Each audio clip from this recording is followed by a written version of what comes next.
तारीख़ इस्लाम में कुछ ऐसे लम्हात होते हैं जो सिर्फ वाक़यात नहीं बल्कि तकदीर का रुख बदल देते हैं। ऐसा ही एक लम्हा वो था जब इस्लाम का एक सख्त तरीन दुश्मन इस्लाम के अजीम तरीन मुहाफ़िज़ों में शामिल हो गया।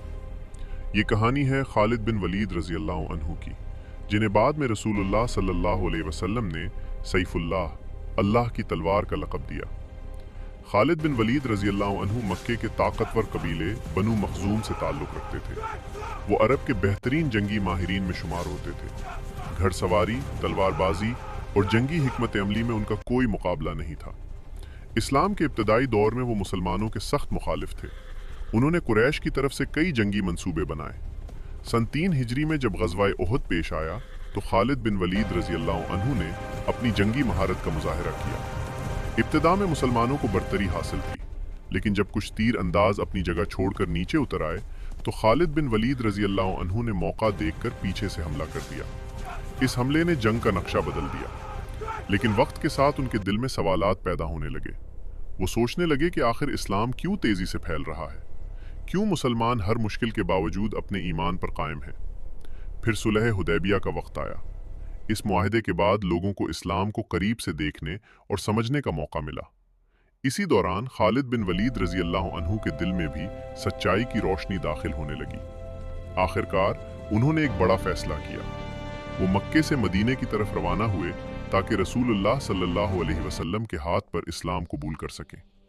रास्ते में उनकी मुलाकात अम्र बिन अल-आस रज़ी अल्लाह अन्हु और उस्मान बिन तलहा रज़ी अल्लाह अन्हु से हुई। ये दोनों भी इस्लाम कबूल करने के लिए मदीना जा रहे थे। जब वो मदीना पहुंचे और रसूलुल्लाह सल्लल्लाहु अलैहि वसल्लम के सामने आए तो खालिद बिन वलीद रज़ी अल्लाह अन्हु ने इस्लाम कबूल कर लिया। रसूलुल्लाह सल्लल्लाहु अलैहि वसल्लम ने फरमाया कि इस्लाम कबूल करने से पहले के तमाम गुनाह माफ़ हो जाते हैं। इस्लाम कबूल करने के बाद खालिद बिन वलीद रज़ी अल्लाह अन्हु इस्लाम के अजीम सिपाही बन गए। चंद साल बाद जंगे मौता में 3 मुसलमान कमांडर यके बाद दिगरे शहीद हो गए।